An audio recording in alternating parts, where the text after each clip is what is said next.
Good day everyone and welcome to another edition of In Case You Missed It. Don't forget to like, comment and subscribe to this channel. Super Eagles head coach Eric Chell has invited Ahmed Musa back to the squad ahead of this Much Unity Cup in London after being out of the team since January 2024. Bayern Leverkusen's manager Xabi Alonso has announced his departure from the club as he set to join Real Madrid ahead of the Club World Cup in June. Moses. Giro looking much more promising in the second half. Great ball, Musa! MPFL club Kano Pillars have confirmed that their star forward, Ahmed Musa, will captain the Super Eagles of Nigeria in the upcoming Unity Cup tournament scheduled for late May 2025 at the Brentford Stadium in London. The club announced on their social media page that Musa is set to lead the national team from May 26 to May 31st during the four-nation tournament featuring Nigeria, Ghana, Jamaica, and Trinidad and Tobago. Musa's recall comes after Super Eagles coach Eric Chell left him out of Nigeria's March World Cup qualifiers against Rwanda and Zimbabwe. However, the former Leicester City winger now appears to be back in manager's plan ahead of the summer tournament. Musa, who has been in impressive form for Kano Pillars this MPFL season, has scored 8 goals and provided 2 assists, reinforcing his case for a national team recall after being omitted from the recent World Cup qualifiers. Musa's inclusion is a major boost for Nigeria. The 32-year-old forward remains one of the most experienced players in the squad since making his national debut in 2010 as a teenager.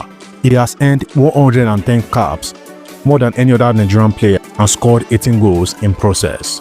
He holds the distinction of being the first Nigerian player to score more than once in a single World Cup match versus Argentina in 2014 and the first to score in 2 World Cup tournaments following his brace against Iceland in 2018 World Cup. The Unity Cup marks a significant opportunity for the Super Eagles to beat cohesion ahead of the 2026 FIFA World Cup qualifiers later in the year. Nigeria will face their historic rivals Ghana in the semi-finals on May 28, promising a high-stakes showdown between 2 of Africa's most decorated football nations.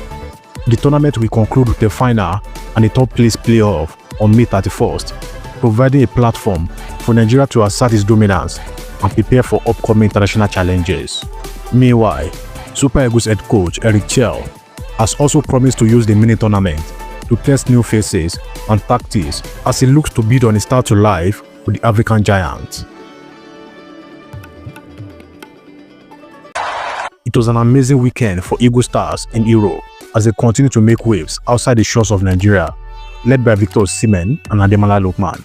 In Turkey, Ibrahim Olawoyin stole the spotlight as he played a pivotal role in recent sports clash against David Okereke's Gaziantep. With a goal and an assist, Olawoyin was key in securing a hard-fought victory for a struggling side. Meanwhile, the ever-resilient Victor Osimhen showed his incredible form once again, netting 2 sensational goals for Galatasaray. With an outstanding 24 league goals this season alone, Osimhen isn't just playing, he's rewriting record. His total tally stands at an impressive 33 goals and 7 assists across all competition, making it his best season yet. Over in the French league, drama unfolded as Chiamaka Nnadozie turned hero for Paris FC Féminines. In an eventful Coupe de France feminine final against PSG, Nnadozie saved 2 crucial penalties, leading her team to a tense 5-4 shootout victory after a goalless draw in the regulation time. Back in the Italian Serie A, Osimhen Lookman made a return to the score sheet, finally ending a 6-goal drought with a classy finish, bringing Atalanta 4-0 win over Musa. He netted the 3rd goal of the game, signaling his return to form. Meanwhile, Fisayo Bashiru had to settle for a bench role as Lazio took a narrow 1-0 win against Empoli. Elsewhere, Maduka Okoye was in between the stick for Udinese and was instrumental in their 2-1 victory against Cagliari, even as he couldn't manage a clean sheet this time around. In the La Liga, Spanish action saw Masadi come off the bench as Valencia edged past Las Palmas with a 3-2 win, continuing their impressive resurgence. Over in Scotland, it was a spirited Old Firm derby where Seredizas put Rangers ahead with a goal, but ultimately the team settled for a draw. Rafael Nyedika was celebrating in Belgium, having displayed his talent for Club Brugge as they clinched the Belgian Cup with a 2-1 victory over Anderlecht. Onyedika played a solid 74 minutes, contributing significantly to their win. In the English Premier League, Alex Iwobi and Calvin Bassey faced disappointments as their side fell to Aston Villa. However, some rays of sunshine emerged as Wilfred in the Leicester City finally broke their winless streak, a solid 2-0 win against Southampton, where Paul Onuachu made a brief appearance while Joe Aribo stayed on the sidelines. Lastly, in the Bundesliga, it was a bittersweet weekend for Victor Boniface, who wasn't included in Bayern Leverkusen's matchday squad. However, they managed to draw against Augsburg, sealing the title for Bayern Munich, while Nathan Tella came off the bench to provide an assist for the decisive late equalizer. Xabi Alonso has said he will leave Bayern Leverkusen at the end of the season, ahead of his expected return to Real Madrid as head coach. Alonso confirmed his widely anticipated exit in a press conference ahead of Sunday's final home game of the season against Borussia Dortmund, which will now become a send-off for Bayern Leverkusen departing coach. Alonso, who said conceded their Bundesliga title to Bayern Munich last weekend, said, "This week, the club and I agreed that these are going to be the last 2 games as Bayern Leverkusen's coach. This is a moment with mixed emotion. This is not a moment to talk about the future. We want to have a proper farewell on Sunday, here for some players. For myself, it was the right moment to announce it. We have to enjoy this moment with mixed emotions. It is emotional. I spoke this morning with the players, the staff, so many people who have helped me during an unbelievable, fantastic 3 years. Now is a moment to share it with the fans in this stadium where I have lived great emotions and become what I am right now."